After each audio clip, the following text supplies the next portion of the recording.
Alrighty, we have made it. Welcome to the Grace Nerds Plural podcast, everyone. My name is Eric, if you're new to the channel, and this is my friend Caleb. Would you like to introduce yourself? Hello, my name is Caleb Berg, and yes, I'm excited to be here. I am one of the pastors at Grace Life Church, and that's how I know Mr. Eric here. And yeah, excited to do this. All right. So, we've got a few little portions of the podcast we're going to go through here. Hey, we have Butternut Soup in the chat. How we doing, Soup? She's visiting from over in the from Crossplay Gaming. So Very she's been nice, looking very forward to the nice. podcast. So cool. So yeah, Caleb is one of the lead teachers at Grace Life Church where I go, and we like to get together and talk about a variety of things. And so I figured we'd go ahead and make it into something a little more public and fun. All right. Yeah, So this is our first go round, and so we're hoping the tech all works out well. Yeah, and obviously we're doing it over Discord chat here, and so we'll see how your audio holds out there, Caleb. But it should be good. yeah, Uh, yeah. I'm sure they'll tell us in the chat if there's any issues. But um, as you can tell, we are live. But if you're watching in the future, um, you can you can feel free to subscribe, and you'll probably be watching this in portions. Or if you're listening in audio, feel free to follow wherever you are. I'll go ahead and hit my little fun button here. Yes, like, subscribe, all Oh, that stuff. Okay, so we're gonna go in. I think generally speaking, we're gonna do this in like four portions when we do this, but I think tonight we're just gonna do three. We're gonna talk a little bit about yeah, the four portions will generally be like a movie of the week, and then we'll do like a trivia topic of the week and face off against each other. And then we're going to have like theology corner where we tackle a theological topic, and then we'll have like a news headline that we can talk about, sort of do a little bit of cultural commentary from a Christian worldview. I don't think we're going to do the news headline tonight. Nothing really popped up. I mean, there's like too much going on in the news, and also nothing that would be helpful to talk about at this phase. And so, too much and yet not enough. So we'll leave that be for now. But at some point, we'll we'll probably cover some news of all kinds. Hey, Ash is here. Welcome, Ash, on YouTube. Glad you made it. All right, so we will jump. What do you think? We'll want to jump into the movie of the week first. yes. All right, well, here we go. Let me get out of studio mode really quick because that's going to be irritating. Can I do this? Yes, that's better. All right, so yes, movie of the week.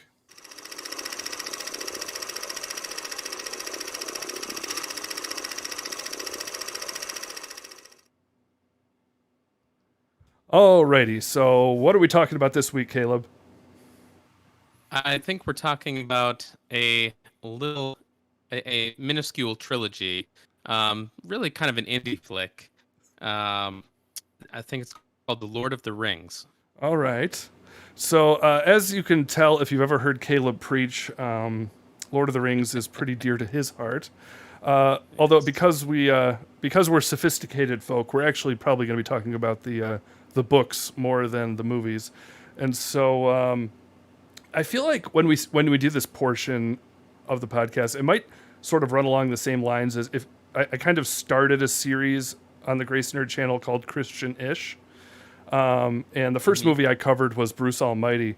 And really, I just asked the question, how Christian was this movie? And I talked about the themes of the movie overall, and then I talked about some of the details because like there is a deity figure in that movie, and and there's actually some pretty theological claims, and so I was able to sort of run those against scripture and stuff like that.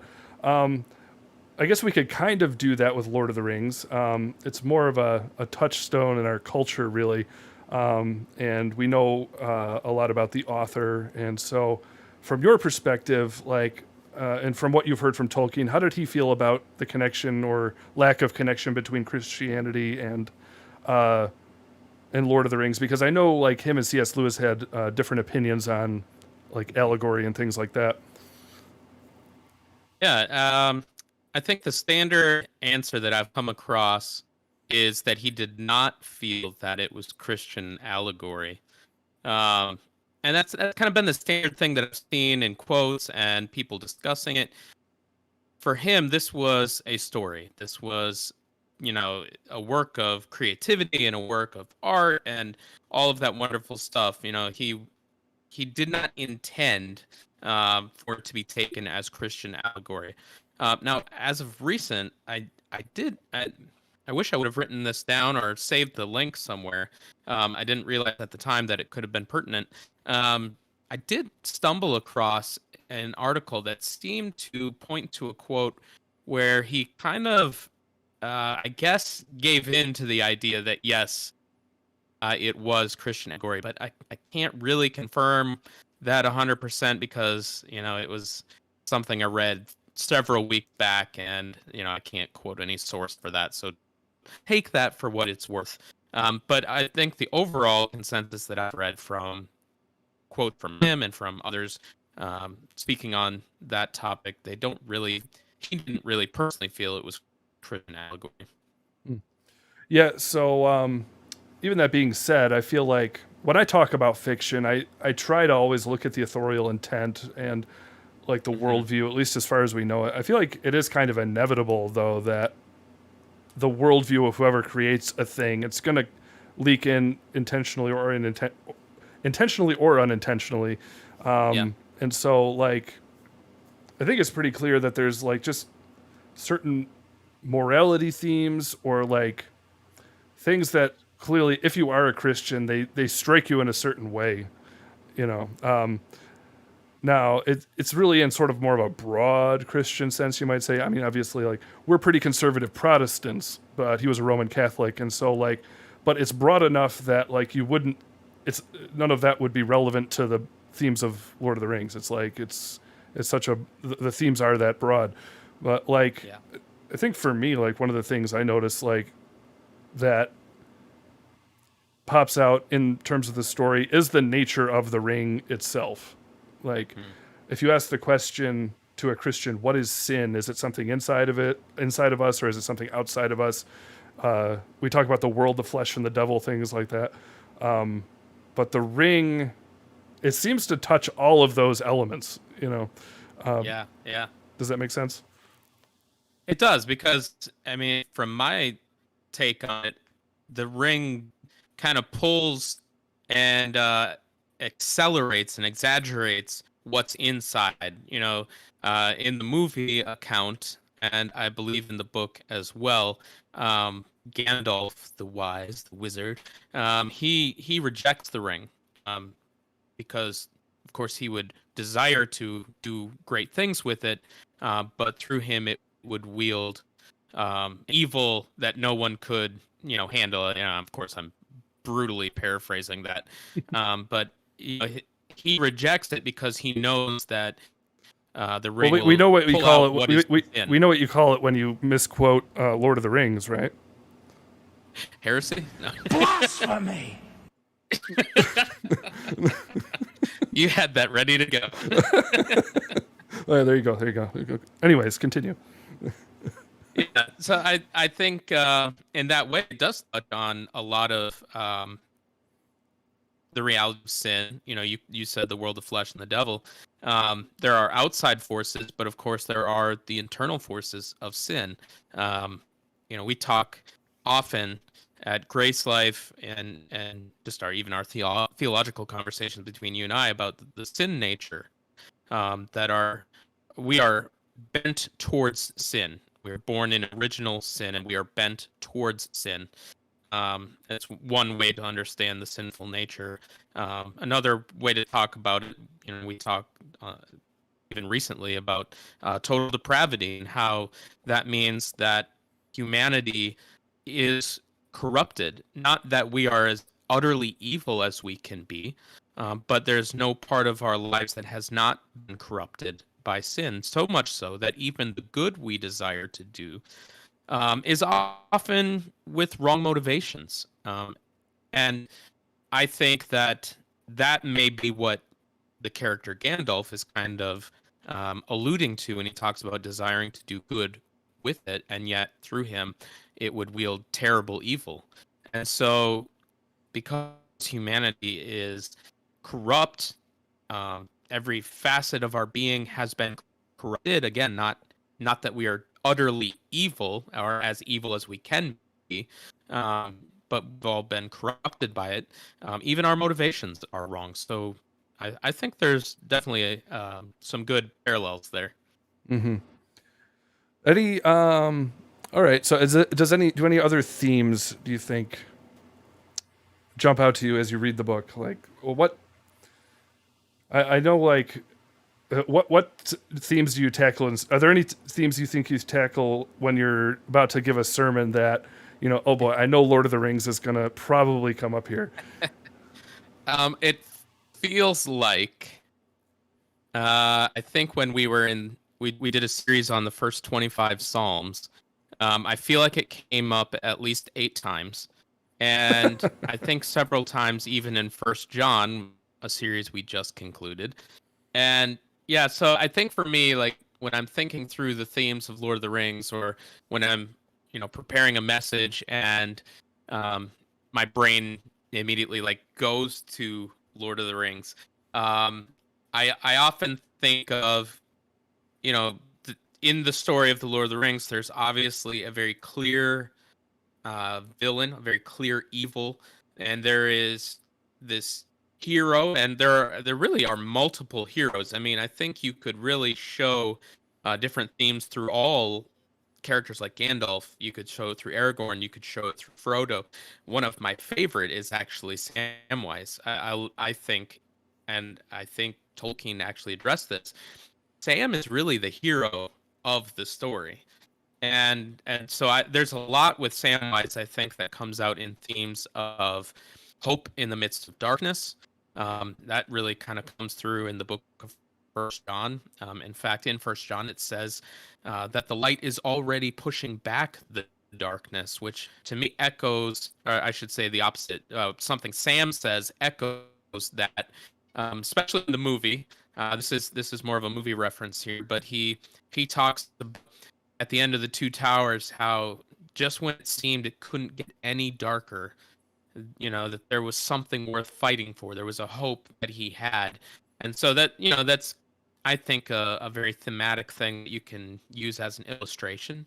Now, all Lord of the Rings illustrations fall woefully short when it comes to understanding the gospel, but I do find that they can be helpful, and have proven themselves to be helpful in many ways to highlight the gospel. They're not the gospel, but they can paint a nice picture. Yeah, One else. Go ahead. that last part, the darkness being pushed back, that reminds me sort of, as you think about sort of the conclusion of Lord of the Rings, it does remind me of the way we talk about the way the gospel breaks into the world. Now, I suppose your eschatology is going to paint the way you sort of see this playing out, but we talk about the already and the not yet. When you think about now, I think you'd have to talk more about the book for this to be clearer, in terms of the scouring of the Shire and things like that. But the ring is destroyed, but then there's this sort of moving back into the world and discovering the ways that remnants of what has happened still need to be dealt with. Now, we still have probably conversations to have in the future about end times, but like as a post-millennial myself who believes in progressive victory of Christ in the world, I suppose that lines up with that pretty well.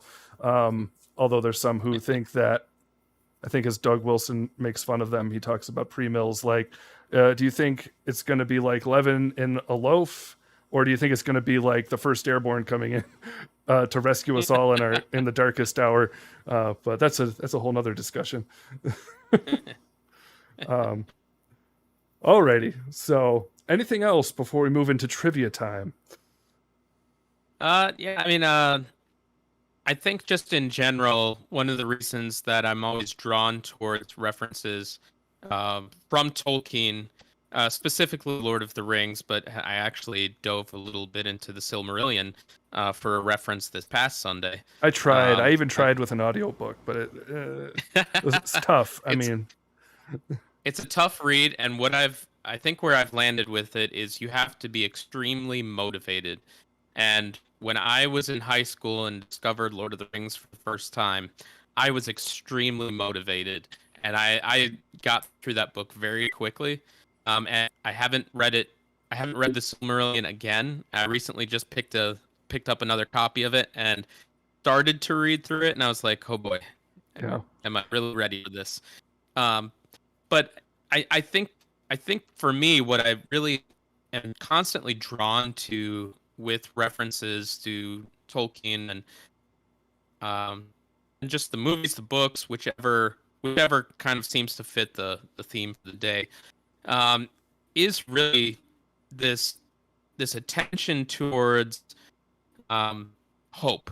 You know, I find that to be that to me is very appealing in general. You know, it's a very dark tale at times. You know, especially the Lord of the Rings. You know, there's a lot of dark elements, but the reality of hope and having that set before them never really fades completely. There are moments when it seems to fade out a bit, but never completely.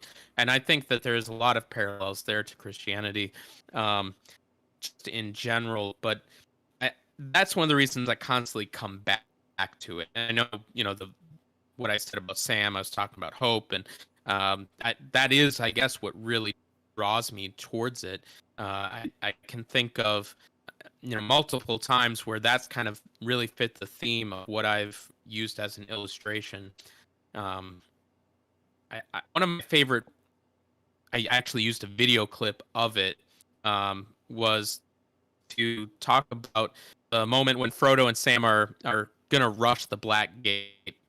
I used the clip from the movie when this happens in the movie, and they stumble down, and Frodo gets stuck in the gravel, and Sam rushes down, and he throws the cloak over them, and it hides them perfectly from the eyes of the human forces that are entering into the Black Gate there to join up with Sauron, and they're perfectly hidden by this. And I used that as a illustration with message, one of my messages, and somebody came up to me afterwards, and of course, they referenced. They said, they really appreciated that, and they said that it was the illustration that actually made them able to connect the dots between what I was saying, and that's one of the things I love about it. I kind of become known as the Lord of the Rings guy, but at the same time, it does actually help people to grab onto the theology that is being proclaimed in the sermon, and so it probably come back more often than not. Mm-hmm. All right. Cool.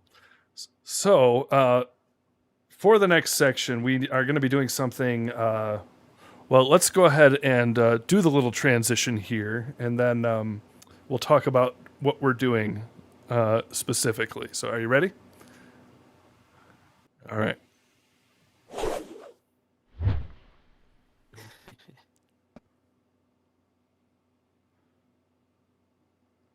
Yeah, those are never going to get old. All right. So I figured for this first trivia time, we're going to keep themes consistent, and we're going to do a little bit of Lord of the Rings trivia as a face-off here, if you're ready. All I'm right. ready. So I'm pretty sure the way we're going to do this, we have the questions. This is multiple choice. We found a 25 question quiz. And so, yeah, we're doing 25 question Lord of the Rings trivia. It's mostly multiple choice. There's a few blanks in here. And the first blank I saw, I don't think I know the answer, but we'll see about you. So I think we'll run through them. We can talk about it as we go. And then we'll compare our results. I have some little screen animations I want to squeeze in here, but we'll see if I'm able to do it at the end because we can't do it during. So anyways, would you like to read off the first question? Sure. All right, number one. One ring to bring them all, and in the darkness bind them, in the land of Mordor. Where the shadows lie, where Mount Doom awaits, where the Shire lies, where Sauron sleeps. I don't think it's where the Shire lies. Yeah. Wow, we really got that one. Oh, you know what I can do here to make this a little more viewer friendly? I can go like this. Hey, it worked with one button. Fancy. All right. So yeah, where the shadows lie. All right. That's my answer. I mean, if you Yes, yes. Okay. I noticed they start off quite easy, but they pick up a little bit. We'll see.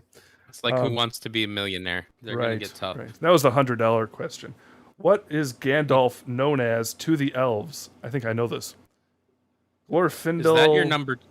What's that? Is that your number 2? Because Oh, I'm that's sorry. number 3 on Oh, I'm mine. sorry. You are correct. That's number 3. Number 2. Okay. What 2 items does Bilbo give to Frodo and Rivendell? The One Ring and Sting, shirt and cloak, bow and arrows, mithril shirt and sword. I would say that would be D. So my order of answers was a little different than yours. So Okay. mithril shirt and sword. Yep. Oh, so that wasn't the last one for you? No, for me that was C. Okay. Well, They don't want us. They don't want us cheating on this. Yeah, they really don't. This is like for if you use it in college or something. Yeah. All right. What is Gandalf known as to the elves? Glorfindel, Thorin, Mithrandir, or Celeborn? And yes, I said Celeborn, not Celeborn. Got to get You're going right. with the. Going with the proper Tolkien Actually, pronunciation. Yeah, if you read his one of his appendices on pronunciations, he does talk about the hard C. Yes, indeed. Mithrandir. They actually had linguists Yes. working with the filmmakers. The one time you hear that Nice. version of Gandalf, they get it right. Mithrandir. There are 4 hobbits: Merry, Pippin, Frodo, and Samwise. What are their last names? Oh boy. Ooh. Well, Tool is not one of them. Tolk is not one of them. Turk is not one of them. So it has I to kind be. of wish Bergens was one of them, but it's not. Be pretty close, you know. Yeah. All right. Oh, my dad is watching. Hello, Father. Welcome to the podcast. All right. All right. Brandy Buck took Baggins Gamgee. Yeah, that's what I got. All right, 5. Yes. You can read 5 if you like. Who cures Frodo in Rivendell? Is it Elrond, Aragorn, Gandalf, or Theoden? The movie makes it a little ambiguous, but I'm pretty certain it's Does. Elrond. Yeah.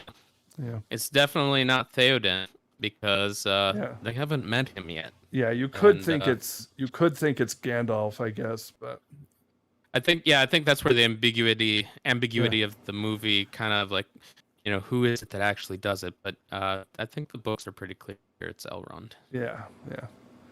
I mean, they get into the technicalities of the medicine and everything. But all right. Yeah. Who are 3 patients cured by Aragorn in Return of the King? Ah, okay. Ooh.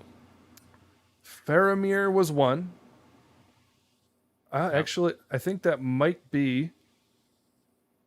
Wait a minute. Who almost dies? Is it Merry or Pippin? Mary, because Mary Mary got attacked by well, not attacked, but when he got hurt when he attacked the Witch King. Yeah. So. Although we have to remember we're facing off here, so you shouldn't help me at all. Oh, that's true. I should have said it was. I should have said it was Boromir.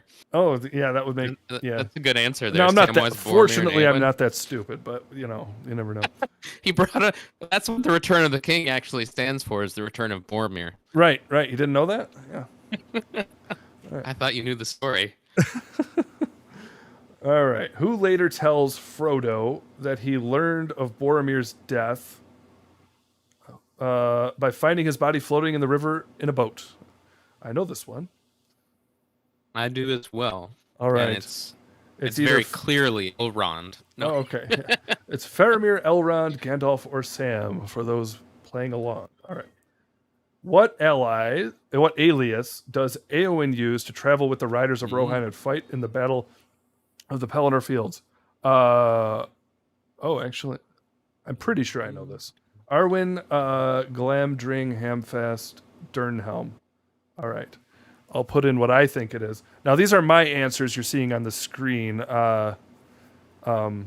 Caleb is doing his own set of answers on his computer, I believe. Yeah. Right. What race? I realized I could watch your answers. Oh, yeah, you could.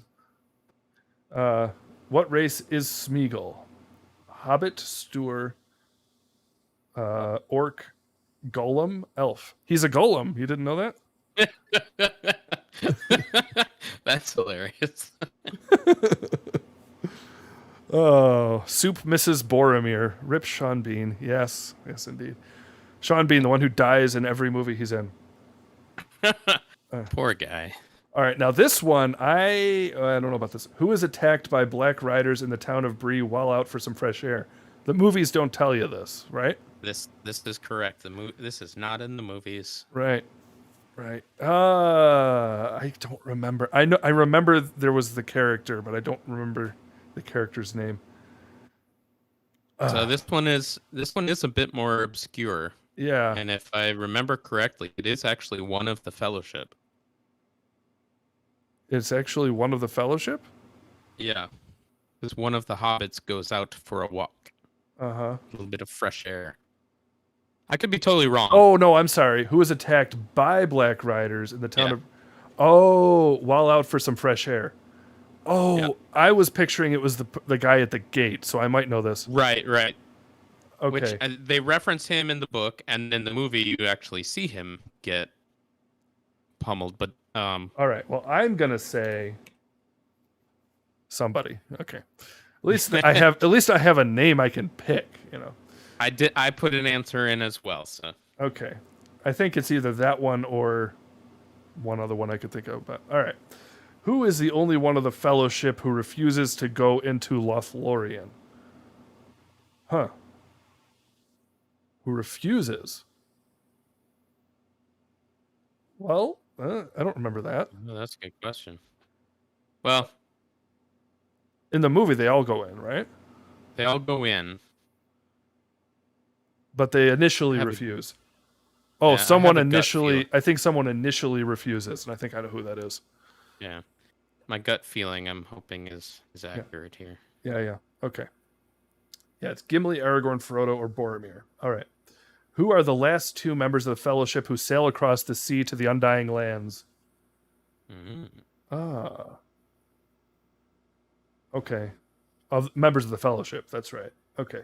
Merry Pippin, Legolas, Gimli, Aragorn, Gandalf, Frodo. Alrighty. Works for me. All right.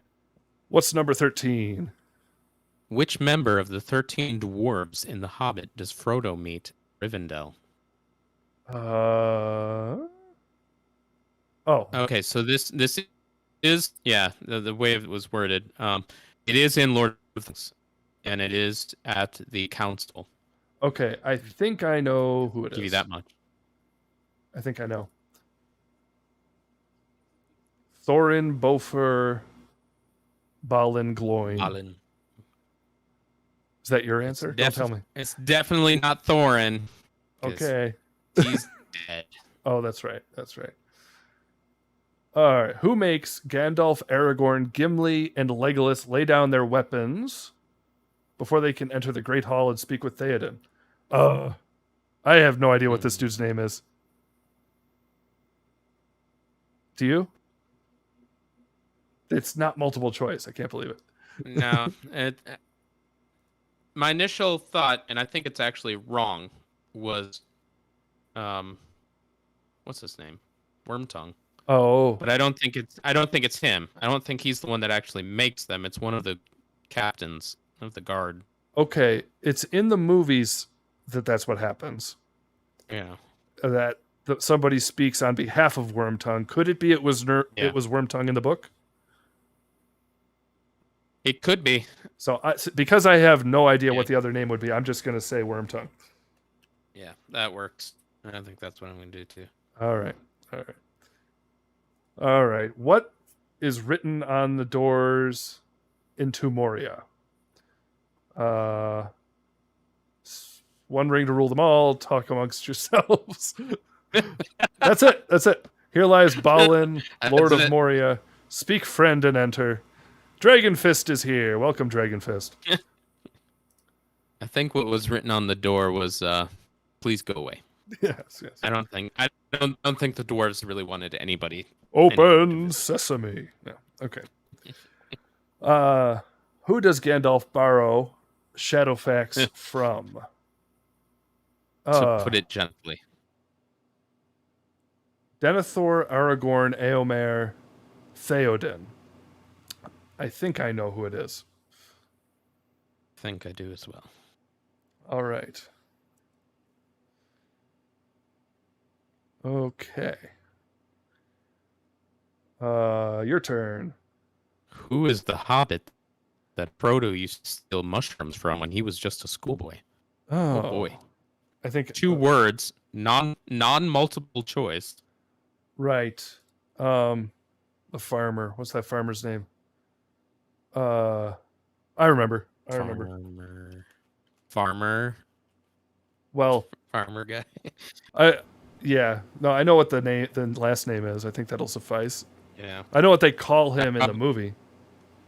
I'll probably spell it wrong. You know who actually from the books should be in the movie but was not in the movie and just has like the most epic name that nobody ever really wants to be called? Fatty Bulger. Who was it? Like why Fatty Bulger? Oh yeah, They called him Fatties. don't they run into Fatty when they Yeah. get back? Yeah. Yeah. And he was like the fifth member of their friend group and he stayed behind. Um there's that whole section where like Frodo moves out of the Shire into another home and then they leave and Fatty stays at the house to make it seem like Frodo's living there or something like that. And Right, right, right. yeah, I just don't understand why they couldn't find a place for him in the film. Yeah. Where is Balin's tomb? Oh, I know it. Norway. All right. How was Balin killed? Slain by his own men, killed by the Nazgul, shot by an orc from behind a rock, crushed by rocks. I'm not actually positive about that. I can only think of a couple options. Yeah, there's only a couple of real options there. All right, I'll go with my gut. And cholesterol is not one of them. Okay. Ooh, another non-multiple choice. Wow. Who cut the ring off Sauron's finger? Oh. Oh, I know it, but it's not. Yeah. Oh yeah, I know. I remember. Okay, I got it. I got this. Your turn. If you can think of it. I think All you right. can. I was just typing and it's taking me a long time. Number 21. Who does Elrond object to being a member of Fellowship? Elrond. Is it Boromir? Elrond. Object to being a member of the Fellowship. Boromir, Gimli, Samwise, or Pippin? I remember. Haha. Yeah, they really crammed all that together in the movie. You don't see that whole conversation. Yeah. Yeah. I'm drawing a blank on this. You don't remember this one? I'm going to go with. Well, don't let like me beat you at this. It cannot be that I beat you at this. I just finished reading through, but I forgot that I started Fellowship way back like 2 years ago, and then I took a little break in between, and then like flew through the rest of it. So this portion of my read through was like 2 years ago. I can't remember what I had for dinner yesterday. Alrighty. Number 22. What is Wormtongue's nickname for Gandalf?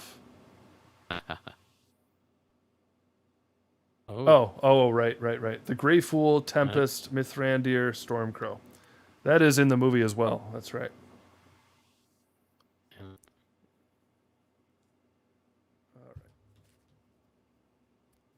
Your turn, sir. Only 3 questions left. All right. Getting into the $25,000 range here. Yes, Who indeed. does Sam see laying? Who does Sam see laying asleep in Galadriel's mirror? Himself, Boromir, Frodo, or Merry?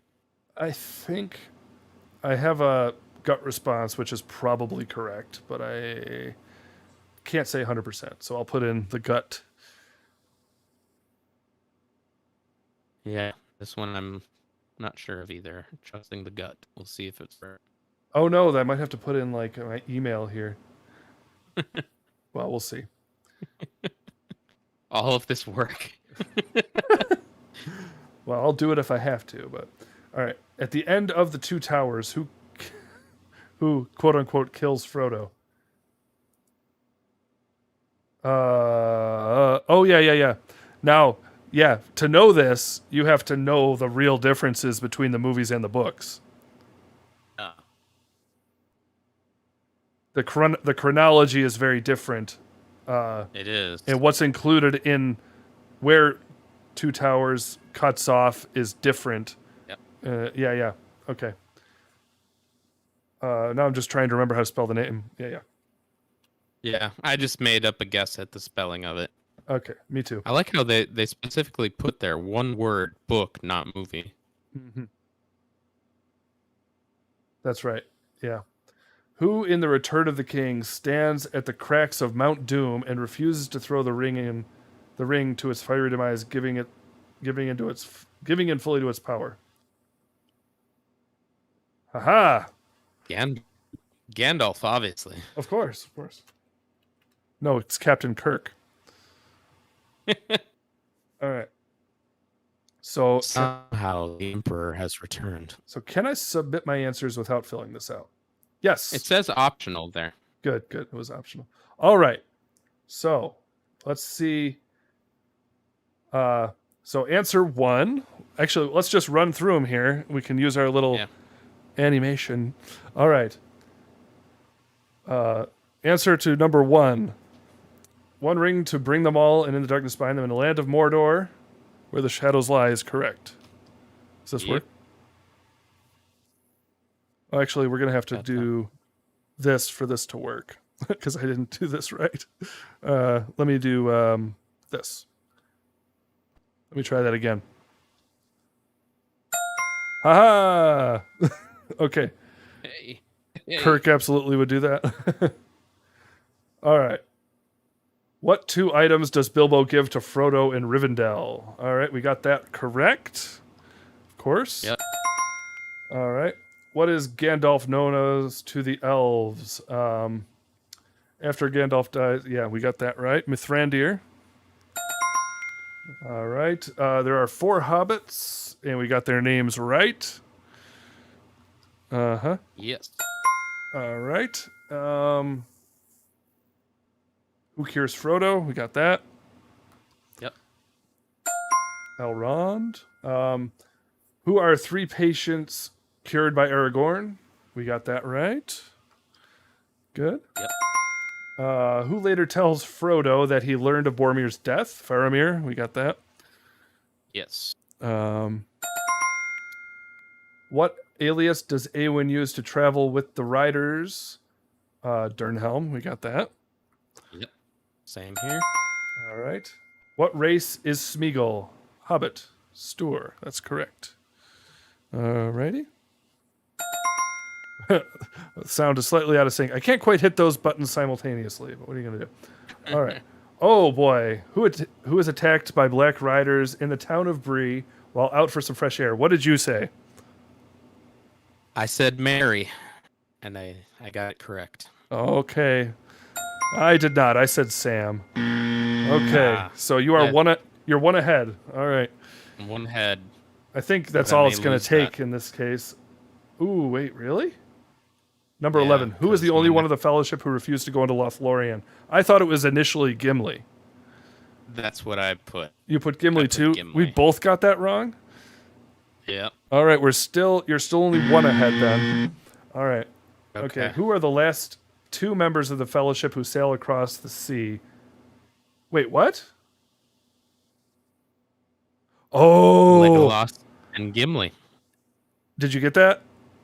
I did. I thought in the movies. Okay. Oh. Yeah. Oh, that could be tricky because they don't in the movies they don't show anybody except for Right. Gandalf, Bilbo, and Frodo. I sailing showed off some with I Frodo. committed the sin. I showed some movie bias. Yep. Okay. All right. Which member of the 13 dwarves in The Hobbit does Frodo meet? I said Gloin. What did you say? Same. Same? All right. So we Glowing. Yep. both got that. Who makes Gandalf, Aragorn, Gimli? Okay, I got this wrong. Yep. It is, Okay. but it was one of the captains of the guard, which I mentioned. I just couldn't remember his name. Hama. Oof. Hama is what it says. Ama. Okay. What is written on the doors of Moria? We, of course, got that right. Melon. Melon. What does Gandalf? Who does Gandalf borrow Shadowfax from? Theoden. I did get that right. Theoden. Yep. All right. So you're what? 2 ahead of me. I think so. All right. Who is the hobbit that Frodo used to steal mushrooms from? Farmer Maggot. Yeah, I even spelled it correctly. Yeah, Surprised. I nice. thought I at least spelled it incorrectly. Of course. Where is Balin's tomb? Moria? Moria. Moria. Here lies Balin, son of...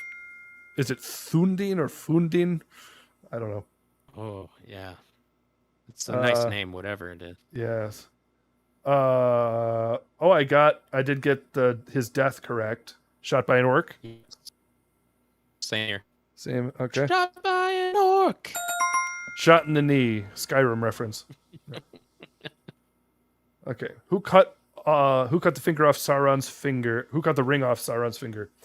Isildur. Yeah, I got this wrong. You did? I did. For whatever reason, I thought it was Isildur's dad, but I couldn't remember his Oh, I gave you the check mark too soon. I couldn't remember his name. Okay, so wait. I literally wrote Isildur's dad. Which is wrong anyways. Yeah, so what? So wait, what are you, 1 ahead now or 2? I don't know. Just 1. Okay. I think. Who's keeping back? Yeah. You're destined to win. Who cut off? Yeah, okay. Who does Elrond object to being the member of the Fellowship? Pippin. Pippin. Is that what you said? Yes. All right. What is Wormtongue's nickname for Gandalf? Stormcrow, of course. All right. Oh, really? Okay, I said himself for number 23. What did you say? Well, you should be very grateful because I also got it wrong. I put Boromir. I don't know why. I wasn't certain on this one, and the thought that I had going in my head was maybe that Sam Boromir's death, but now that I'm even saying that out loud, that sounds so stupid because that's not in the book. Okay. Too bad. Okay, at the end of the Two Towers, who kills, quote-unquote, Frodo? That would be Shelob, of course. Shelob. Shelob. Yep. That's right. In the book, Frodo almost dies at the end of that. Yeah. All right. Who in the Return of the King stands at the cracks of Mount Doom and refuses to throw the ring into the fiery demise, giving in fully to its power? That would be Frodo. Frodo Baggins. All right. So I think you won by 1. I got 300 points. How many? What? I got 315 points. 21 out of 25. Good. So it is official. We didn't lose track. Alrighty. Yeah. Well, congratulations, sir. I hope you enjoyed that. I hope everyone else did. What's that? What's my prize? What is the prize? What's the prize? I'll have to think about that. I don't know. Bragging rights? What do you want from me? I want the ring. I do have an illustrated Lord of the Rings edition that you can't have. I can look at it. I'll let you come over and smell it. You gotta wear gloves. Yeah, you gotta wear gloves. That's right. Don't be like Mr. Bean, where he cuts the rip pages out and. All right. I haven't seen that in forever.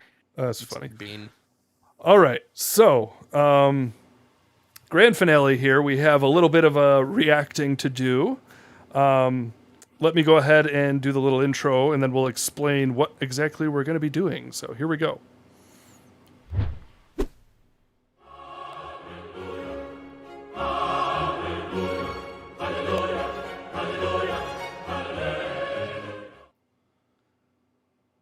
Alrighty, so we're going to be reacting to a little bit of theology talk today. I want to start off by introducing who we're going to be talking about. We're going to be talking about Mike Winger today. Now, I'm saying this as someone who's a big fan of Mike Winger. He has, I can look at it right now, actually, since we're here. He's got about he's got 470K subscribers on YouTube. And he does really great work. Like right now, I'm working my way through his. I'm following along with it. I'm up to date with it. But he's doing a series on women in ministry, which is awesome. And I would recommend it to anybody who wants a really fair and balanced complementarian study of the topic. If you're aware of the debate between egalitarianism and complementarianism in terms of women in ministry, he's doing really well, like breaking down all the scholars on both sides and really breaking down what their arguments actually are. And so if you get through that series, you can really avoid talking past someone you disagree with. So that's something that's really great about it. But he covers a lot of other topics too. But unfortunately today, we're going to be talking about a clip where he said something I think both of us would disagree with. Because we come from the X29 Church Planting Network currently.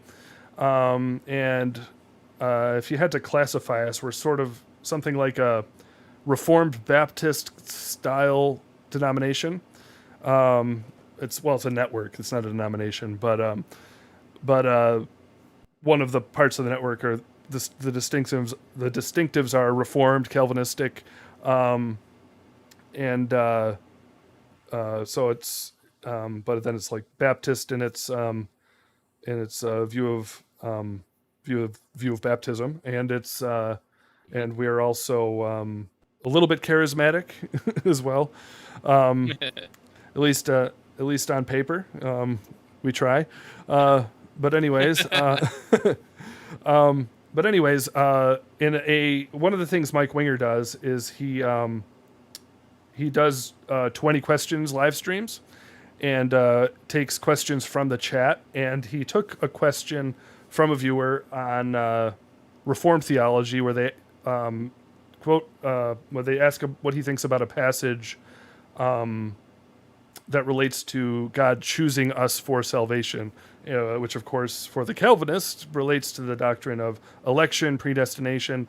And while we are Calvinists, Mike Winger is not. And while I agree with him on a bunch of stuff, I just kind of have to listen along and cringe a little bit and disagree a little bit when he talks about it. But we're going to go ahead and examine his answer to this question. So how do we want to do this? Do we want to watch it once through and then break it down piece by piece after that, or just start and stop from the beginning?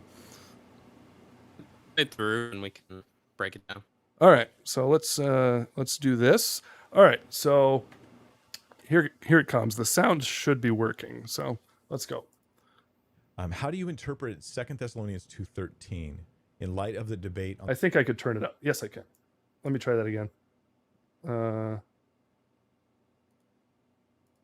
Kenna Lynch has a question. That's better. How do you interpret 2 Thessalonians 2:13 in light of the debate on the doctrine of election? Thank you for your work. It is a huge blessing. Thank you, Kenna. And I will go to that passage now. 2 Thessalonians 2:13. It says here, we are bound to give thanks always to God. Hold on. Let me go to the ESV here just to get out of the King James Version. Not that it's bad, guys. Okay, don't spaz out. But we ought always to give thanks to God for you, brothers beloved by the Lord, because God chose you as the firstfruits to be saved through sanctification by the Spirit and belief in the truth. So the idea here could be like, hey, God has chosen you. And I can see why. I'm trying to think of how like a Calvinist would use this passage in a robust way. Okay, there's a not robust way. There's a not robust way that maybe some people would use the passage. And they'd say, look, it says that God chose them. So therefore they were chosen. And that's Calvinism. God chooses you. But that's actually not Calvinism. Calvinism is saying more than that. It's saying that God chose you and that you believing in him happened after your regeneration. After. This is one of the key issues that even R.C. Sproul said was one of the key issues in Calvinism. If you understood it, you understood a lot of the debate.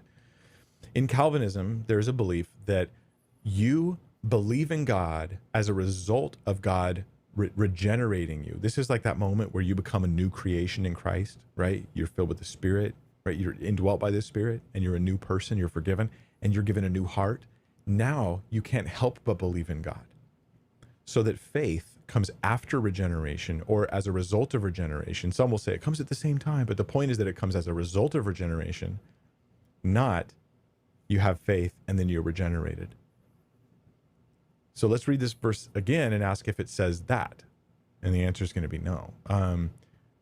But we ought always to give thanks to God for you, brothers, beloved by the Lord, because God chose you, I would agree with that, as the first fruits to be saved through sanctification by the Spirit and belief in the truth.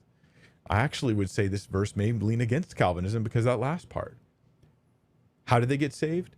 Through sanctification by the Spirit and belief in the truth. So that believing was somehow an active cause of them being saved. Not a result, a cause. That seems to be something that's there. So God chose you, but you also believed. And that was one of the things that caused you, right here, to be saved. So I would actually lean this verse towards a verse that would perhaps challenge the Calvinist doctrine that regeneration comes before faith. Okay, there's his answer. So do you have any initial thoughts, or do you want to start at the beginning and sort of take it piece by piece? Yeah, maybe it's best just to take it from the top and piece by piece. Okay. All right. So I already have a lot of thoughts on this. I watched this a couple times. There's a couple issues I want to point out in terms of what he does here. He doesn't do a terrible job. I don't want to summarize everything up front, but like, I feel like what he does is he summarizes our position and then applies it where we wouldn't. I don't know. We'll see what. Yeah. Okay. Kenna Lynch has a question. How do you interpret 2 Thessalonians 2:13 in light of the debate on the doctrine of election? Thank you for your work. It is a huge blessing. Thank you, Kenna. And I will go to that passage now. 2 Thessalonians 2:13. It says here, we are back. All right, I'll read before he reads it because I want to draw up, I think, another passage while he's doing this. But we got to go to Ephesians 1 because Paul has multiple points in the New Testament where he talks about God choosing, right? So we got to relate his vocabulary in different books a little bit, but it says, let's see, we were bound to give thanks. So he switches away from King James here. Hold on. Always to God. Hold on. Let me go to the ESV here just to get out of the King James version. Not that it's bad, guys. Okay, don't spaz out. But we ought always to give thanks to God for you, brothers beloved by the Lord, because God chose you as the first fruits to be saved. Okay, so there's the passage, the relevant sentence there, right? Do you have any thoughts before I say anything, or?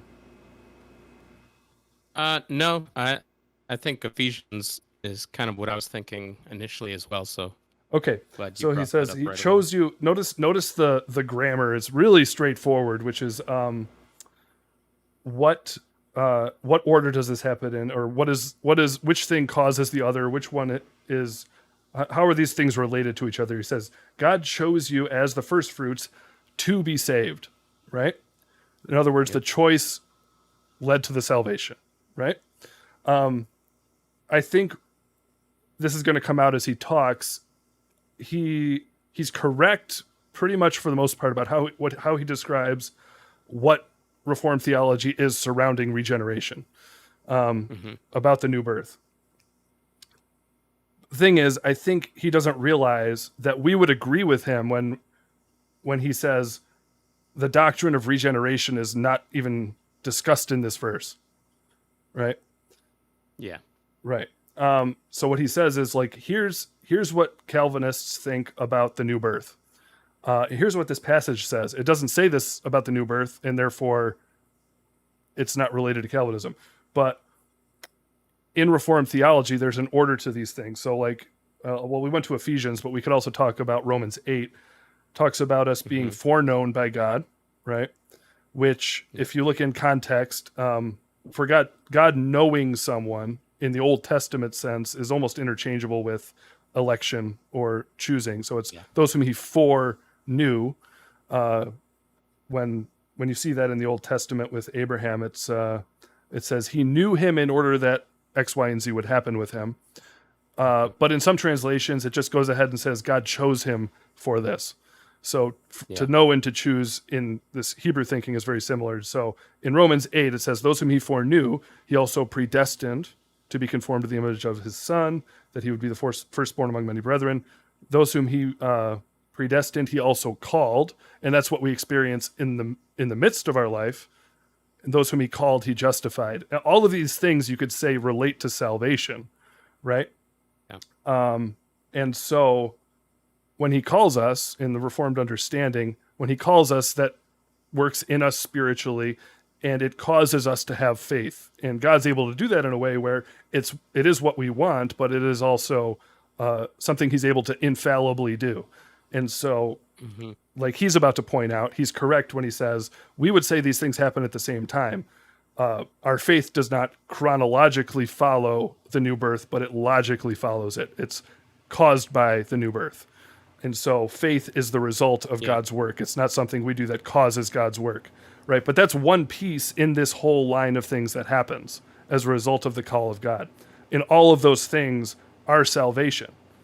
And justification, that the justification aspect of salvation does follow the new birth. And so he's right about that as well. But he's taking our understanding of the new birth and he's saying we relate that to all of these aspects. And so watch what he does here. Through sanctification by the Spirit and belief in the truth. So the idea here could be like, hey, God has chosen you. And I can see why. I'm trying to think of how like a Calvinist would use this passage in a robust way. Okay, there's a not robust way. There's a not robust way that maybe some people would use the passage. And they'd say, look, it says that God chose them. So therefore they were chosen. And that's Calvinism. God chooses you. But that's actually not Calvinism. Calvinism is saying more than that. It's saying that God chose you and that you believing in him happened after your regeneration. Right. And so you see there, he made saved and regenerate synonymous. Right. This is one of the key issues that even R.C. Sproul said was one of the key issues in Calvinism. If you understood it, you understood a lot of the debate. In Calvinism, there's a belief that you believe in God as a result of God regenerating you. This is like that moment where you become a new creation in Christ, right? You're filled with the Spirit, right? You're indwelt by the Spirit, and you're a new person, you're forgiven, and you're given a new heart. Now you can't help but believe in God. So that faith comes after regeneration or as a result of regeneration. Some will say it comes at the same time, but the point is that it comes as a result of regeneration. Yeah, he says, some would say it comes at the same time. No, I think anyone who understands it, we would all say it happens at the same time. The point is the logical connection, not the chronology. Which one is the cause of the other? Any thoughts so far? No, I think I'm tracking with you. I feel like in some ways this is, I'm not trying to necessarily pick on the guy, but it seems like he is mostly focusing on what would the non-robust Calvinist say as the form of his logical breakdown of this passage. Yeah. And I don't know. I don't think that's necessarily critically thinking through it. Yeah, I think he said he tried to think of a way. He tried to think of how. He tried to think of the robust. I think here's what he did. He said, I want to think of how a Calvinist would have a robust use of this passage. Yeah. But then when he said robust, he says, I'm going to give you a robust explanation of what Calvinism is and start talking about regeneration, which is it's a robust aspect of Calvinism, but it's not related to this passage. And so it's more of a distraction from what the passage is saying in a straightforward way here. It is clearly saying that God chose us in order to bring this about. And the Arminian, I don't know if he would call himself an Arminian, but I mean, in terms of the central issue here, I think that would be an appropriate title. What was I about to say? Because God chose you as the first fruits. Yeah. Now, an Arminian, generally speaking, now he says here, let me let him get to it, then I'll continue. Not you have faith and then you're regenerated. So let's read this verse again and ask if it says that. And the answer is going to be no. But we ought always to give thanks to God for you, brothers, beloved by the Lord, because God chose you. I would agree with that. As the first. Yeah. So he says, I would agree with that. Right. Now I feel we should. It's what the scripture says. Right. And so I find there are some like default sort of intuitive Arminians who came to it like, well, it wouldn't be fair for God to choose people. They aren't aware of the scriptural material on the matter. And so they'll say, no, I don't believe in election or predestination or choosing. He knows what the Bible says. And so he'll say he believes in it, but he obviously has another interpretation of what it means. Sure. And generally speaking, what the Arminian says is God, they'll I don't know if he does this because he doesn't dive into it here, but generally speaking, you'll get some philosophical talk about the timelessness of God. God saw through the corridors of time that we would believe, or that we would be responsive, and then he chose us. And so now for me, when I hear them do that, I think they're turning Paul's whole point on its head, because God, I think, grounds our salvation in before the foundations of the earth, like he does in Ephesians, which we never ended up reading, but it says he chose us before the foundation of the earth. And it's clear Paul's intention in doing that is to take the glory off of us. Our salvation is rooted in something before we even existed, right? Yeah. Right. And so to then switch and say, but he's doing it based on something he foresaw. Well, now you're putting it back on us again. Yeah. Right. And so it's essentially am I worthy enough to receive salvation? The difference is, instead of just simply saying, I am worthy to receive salvation, it's, well, yes, God foresaw. He looked down the hallway of time and saw that I would be worthy. Yeah. So, now, again, it still puts to be fair, on me. I don't want to be unfair to him. I know, like, this is why I still recommend his channel to everyone, because when he hits on the gospel, justification by grace alone through faith alone, he really gets it right. And he's argued against some clips like from James White before on predestination. But he'll point out, no, it's faith, but saying that the human being produces faith without regeneration, that's not a work. That's not something that we should call meritorious. And I think we don't necessarily have to argue with that. Like, sure, faith is not a work, and we'd agree with him. But the question is, does Scripture say or not say that faith is a gift?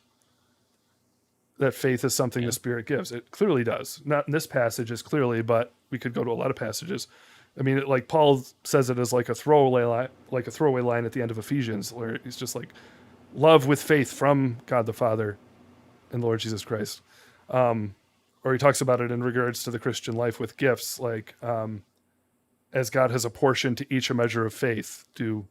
And so like in the midst of the Christian faith, that's in the midst of the Christian life, that's the case. Or as in Philippians, he says, it has been granted to you not only that you believe in him, but that you suffer for his sake. And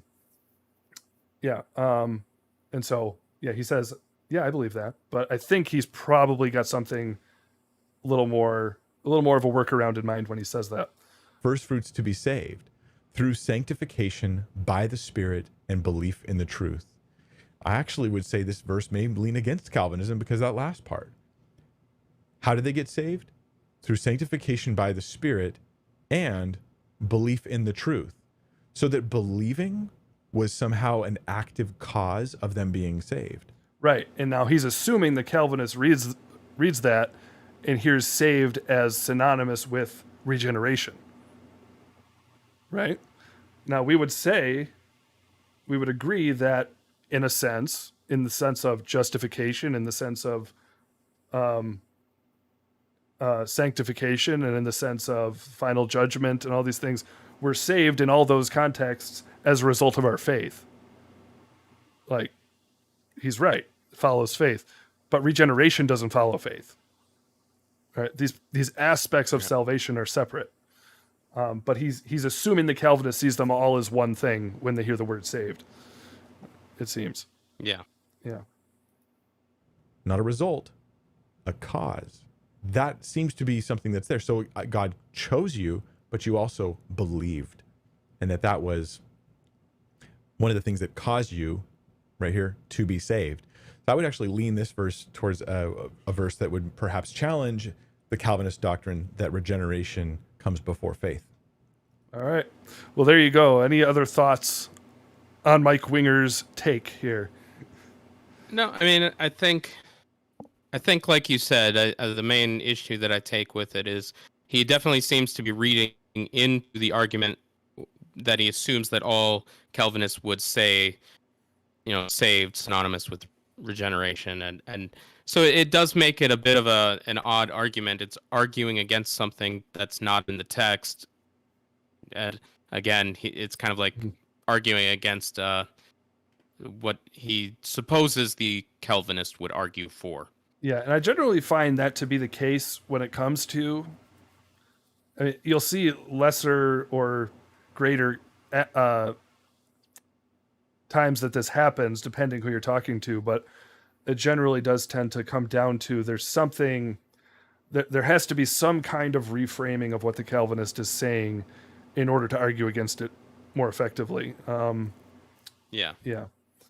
And certainly it's a big topic, like when you get into the idea of regeneration preceding faith. You spoke of it logically preceding faith.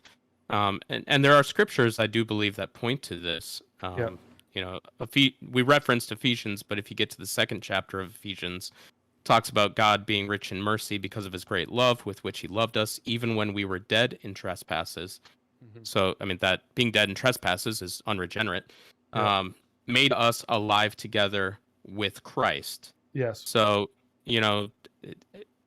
I think that's talking about regeneration taking place, obviously while we were dead in sin. So it doesn't seem to point to my causality, my choice being causality for regeneration there. It was God. It's pretty straightforwardly stated there in terms of like, God caused me to be alive. But generally you'll find, I think the tendency is, I have my theology of being born again. Like I come up, I say prayer at the altar or whatever. Again, I don't want to caricature Mike Winger. Like he thinks through a lot of this stuff pretty well. And like he has his own issues with altar calls and modern like evangelism, like tactics and stuff that we would agree with.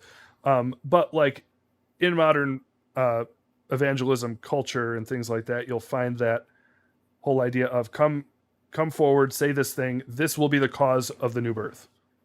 Yeah. You want to be born again? This is what you do. And so if you have that in your mind traditionally, and then you approach a verse like the one you just said, you kind of insert that into, well, he made me alive. When did he make me alive? Well, he made me alive after I said the sinner's prayer. Right. And that's all kind of in the back of the mind as you read scripture, and it's just sort of sneaking in there instead of just saying, no, God made you alive.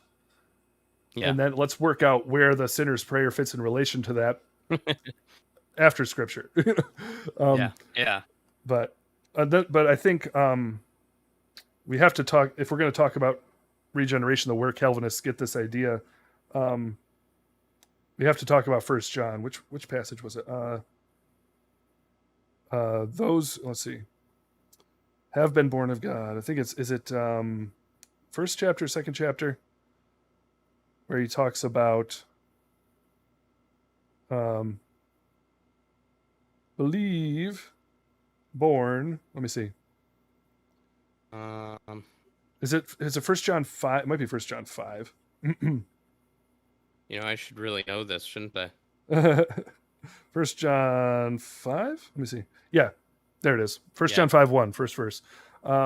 Everyone who believes that Jesus is the Christ has been born of God. Yep. Right.